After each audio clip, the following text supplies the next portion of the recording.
Bonjour à tous, j'espère que vous allez bien. De mon côté, je vais très bien. Aujourd'hui, je souhaite aborder un sujet important qui a récemment suscité l'attention en Côte d'Ivoire. Dans une vidéo récente, un député du Parti démocratique de Côte d'Ivoire, Rassemblement des Oufouettistes pour la démocratie et la paix, PDCIRDA, a posé des questions cruciales au ministre de la Défense de la Côte d'Ivoire. Ce ministre n'est autre que le fils ou le frère de M. Alassane Ramon Ouattara, le président en exercice de la Côte d'Ivoire.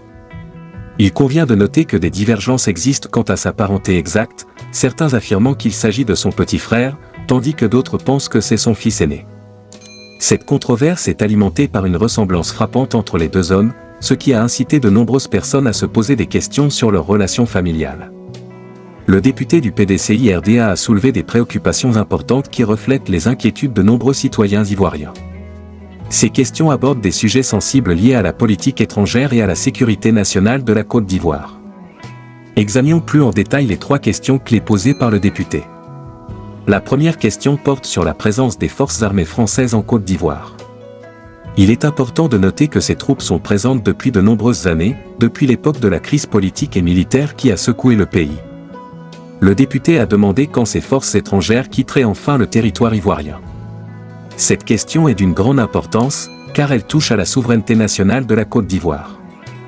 De nombreuses voix se sont élevées au fil des ans pour réclamer le départ des troupes françaises, arguant que la Côte d'Ivoire devrait être en mesure de défendre sa propre sécurité sans intervention étrangère. La deuxième question concerne les 49 soldats ivoiriens qui ont été déployés au Mali dans le cadre d'une mission de maintien de la paix. Cependant, le gouvernement malien a qualifié ces soldats de « mercenaires » et les a arrêtés. Étrangement, le gouvernement ivoirien n'a pas fourni d'explications claires sur cet incident ni aux députés ni à la population. Cette situation a suscité de vives interrogations quant aux véritables intentions de la mission des soldats ivoiriens au Mali. Le député a donc demandé des éclaircissements sur cette affaire délicate qui implique la réputation de l'armée ivoirienne à l'échelle internationale. Enfin, la troisième question aborde la politique étrangère de la Côte d'Ivoire et son engagement potentiel dans des conflits régionaux. Le député a rappelé que, selon la constitution ivoirienne, toute décision d'entrée en guerre doit être autorisée par le Parlement ivoirien. Cependant, il a soulevé des préoccupations quant à la possibilité que la Côte d'Ivoire ait envisagé de s'engager dans un conflit avec le Niger sans l'approbation du Parlement. Cette question est particulièrement importante car elle touche aux principes fondamentaux de la démocratie et de la gouvernance responsable.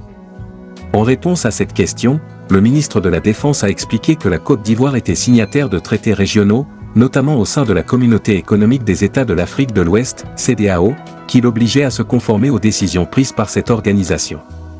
Ainsi, selon le ministre, la CEDEAO aurait autorisé l'engagement potentiel de la Côte d'Ivoire dans un conflit régional, ce qui aurait contourné la nécessité d'une approbation parlementaire.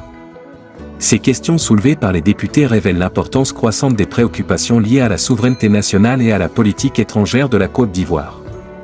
De plus en plus de citoyens et de représentants élus cherchent des réponses à ces questions cruciales, signe que la politique ivoirienne est en pleine évolution. La transparence et la redevabilité sont essentielles pour maintenir la confiance du public dans le gouvernement et garantir que les intérêts nationaux sont préservés. Dans l'ensemble, ces développements récents mettent en lumière les enjeux complexes auxquels la Côte d'Ivoire est confrontée sur la scène politique nationale et internationale. Il est essentiel que les dirigeants du pays répondent de manière adéquate aux préoccupations de leur population et veillent à ce que les décisions prises dans le domaine de la sécurité et de la politique étrangère soient conformes aux principes démocratiques et à la volonté du peuple ivoirien.